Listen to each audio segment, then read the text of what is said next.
free patron to the theatre, which is what she understands and knows about. She could have done so much good work for the royal family. She had the opportunity there. I'm not belittling her, please don't think that.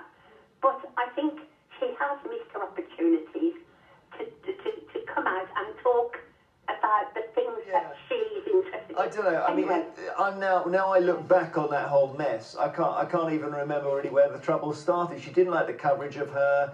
She felt, I mean, obviously they felt there were commercial opportunities, and fair enough. Yes, I mean, as Kathleen says, imagine what could have been right now. Yeah. We've got, you know, if they had stayed in this country... It'd be like the Beatles. It would be like the Beatles, exactly, sort of a second coming. And I think that, you know, we know that, well, I know that Meghan...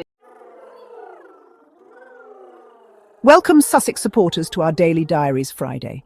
You need to hear this if you're a royal watcher, because today we're witnessing a remarkable shift in the royal narrative. There's a growing sense of regret from those who once harshly criticised Meghan and Harry. For years, Meghan was blamed for disrupting tradition, but now the conversation is changing. Critics are beginning to acknowledge what the royal family lost when the Sussexes stepped back. This isn't just a fringe opinion, it's entering mainstream discussions and reframing the entire Megxit episode. The focus is moving from blaming Meghan to questioning whether the monarchy missed a golden opportunity for renewal. Commentators now wonder if the institution's rigidity cost it a dynamic future. The story is no longer about a difficult duchess, but about a monarchy that may have let its best chance for modern relevance slip away. The clearest sign of this new regret came on the Jeremy Vine Show, a programme known for its lively debates and candid opinions about the royal family. During a call-in segment, a listener named Kathleen shared her heartfelt sorrow that Meghan didn't stay, saying she truly believed Meghan could have brought a much-needed fresh energy to the royals and helped modernise the institution. But the real surprise came from Emily Andrews, a journalist who has long been known for her critical stance on the Sussexes, often challenging their decisions and motives in the press. Instead of repeating her usual criticisms, Andrews did something unexpected. She agreed with Kathleen and then went even further.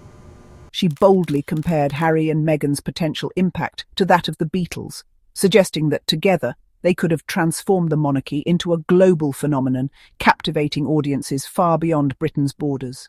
This wasn't just a throwaway line or a moment of sentimentality. It was a powerful and public admission from someone who had once been among their harshest critics. The Beatles analogy highlights the true scale of what was lost. Not just two working royals, but the monarchy's rare chance to connect with a new, diverse generation and to reinvent itself for the modern world. For Andrews to say this on national television signals a seismic shift in royal commentary and perhaps even in public opinion. The monarchy, in choosing tradition over transformation, may have missed its biggest opportunity in decades, a chance to secure its relevance for the future. The regret is now public, and it's growing louder, echoing not just in the media, but in the hearts of many who once doubted the Sussexes' potential. What's really behind this dramatic change of heart among royal critics? For years, the narrative seemed set in stone, with blame and resentment dominating headlines. But now, something has shifted in the public mood and in the way commentators talk about the royal family. Since the Sussexes' exit, the royal family has faced a series of major challenges: Queen Elizabeth's passing, King Charles's illness, and a noticeable lack of youthful sparkle at royal events. These changes have left the monarchy looking more vulnerable and less connected to the modern world. Over time, the initial anger and finger-pointing have faded, replaced by a more reflective mood. People are starting to see, with greater clarity, what's missing from the royal stage and what's been lost. Commentators now recognise that, in a world driven by celebrity, image and social media, letting go of a globally recognised biracial duchess and a charismatic prince was more than just a personal loss. It was a strategic blunder for the monarchy's future. The Beatles analogy captures the couple's unique ability to connect emotionally and bring modern relevance to the monarchy. Like the Fab Four, Harry and Meghan had a rare gift for energising crowds and making the institution feel fresh and exciting. Their departure left a void that's become impossible to ignore. The absence of their energy and global appeal is felt at every major royal occasion, leaving many to wonder what could have been. The regret now surfacing is a belated recognition that the monarchy lost its best chance to evolve and stay relevant in a rapidly changing world. Public fatigue with endless negativity and blame is also fueling this shift. The old narrative of constant criticism is losing its power, and people are seeking a more hopeful story. A more nuanced understanding is emerging, one that acknowledges this was a complex clash of cultures, values, and expectations, not just a simple family feud or a matter of right and wrong. The conversation is finally maturing, with more people willing to acknowledge the missed chances and shared responsibility on all sides. This new perspective could shape the monarchy's future in ways we're only beginning to understand. At the heart of this regret is the realization that Meghan and Harry were a modernising force the monarchy desperately needed. Meghan's presence signalled a more inclusive, progressive future for the royals. Together, the Sussexes had global appeal, connecting with people across generations and cultures. They spoke authentically about social justice, mental health, and environmentalism, issues that resonate with younger audiences. Their media savvy and willingness to engage directly set them apart from traditional royals. Imagine the impact they could have had, leading initiatives across the Commonwealth and championing overlooked causes. Instead, their independence and popularity were seen as threats, not assets. The monarchy's rigid structure couldn't accommodate their vision. Their departure is not just a family loss, but an institutional one, a missed chance to redefine royalty for the 21st century. The regret is a recognition that the monarchy let its future walk away. Amid this evolving public mood, Harry is making sincere efforts to reconnect with his family. Since King Charles's cancer diagnosis, Harry's tone has become more compassionate, and he's taken meaningful steps to rebuild trust. He's offered to coordinate schedules and held private meetings with royal aides, demonstrating his genuine desire for harmony. Meghan, meanwhile, is thoughtful and careful, drawing on her experiences to ensure their well-being. She values their relationship deeply and wants any reconciliation to strengthen, not challenge, their bond. Meghan is protective of their new life in California, cherishing the happiness and stability they've built together. The journey toward reconciliation is guided by Harry's optimism and Meghan's thoughtful care as they work together to create a positive future. The royal family's response to Harry's overtures is cautious and slow.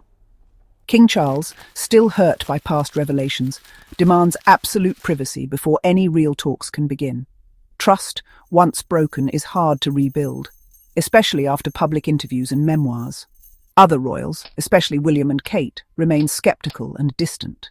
William sees the Sussexes' actions as damaging to the institution he will one day lead. The rift between the brothers is deep, involving both personal and institutional wounds. The family is moving deliberately, watching Harry's actions for signs of loyalty. Every step is scrutinised, and progress is painstakingly slow. For the monarchy, tradition and caution outweigh the desire for a quick resolution. Rebuilding trust will take time, and many are still unsure if it's even possible. This growing regret over Meghan and Harry's departure is more than just a shift in media coverage. It's a sign of something deeper stirring within the British monarchy and the public consciousness.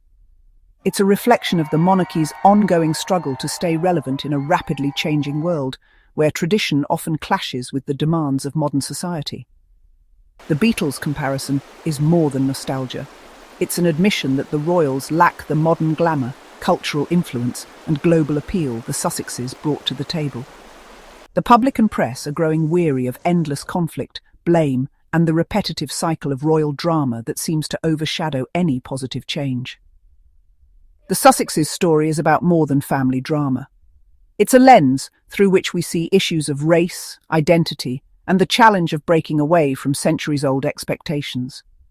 It's about the intersection of tradition, celebrity, and the media's power to shape narratives, sometimes for better, often for worse. For Meghan and Harry, this change is bittersweet validation. They had something unique to offer, a fresh perspective and a global reach that the monarchy now sorely misses. Yet, it's a recognition that comes only after their painful and very public exit from royal life. In California, they're building a new life, one defined by independence, purpose, and a commitment to causes they believe in. They're proving that service and impact are possible outside royal confines, and that influence can be redefined on their own terms. The monarchy's regret is a lament for a future that might have been, one that could have been more dynamic, more open, and more in tune with the world. It's a longing for a monarchy that is more vibrant, inclusive, and globally resonant, reflecting the diversity of the people it represents. Whether the royals can learn from this missed opportunity and adapt for the future remains to be seen. One thing is certain: the Sussexes' departure has forced a conversation about the monarchy's future, its values, and its place in the modern world, and that conversation won't fade anytime soon.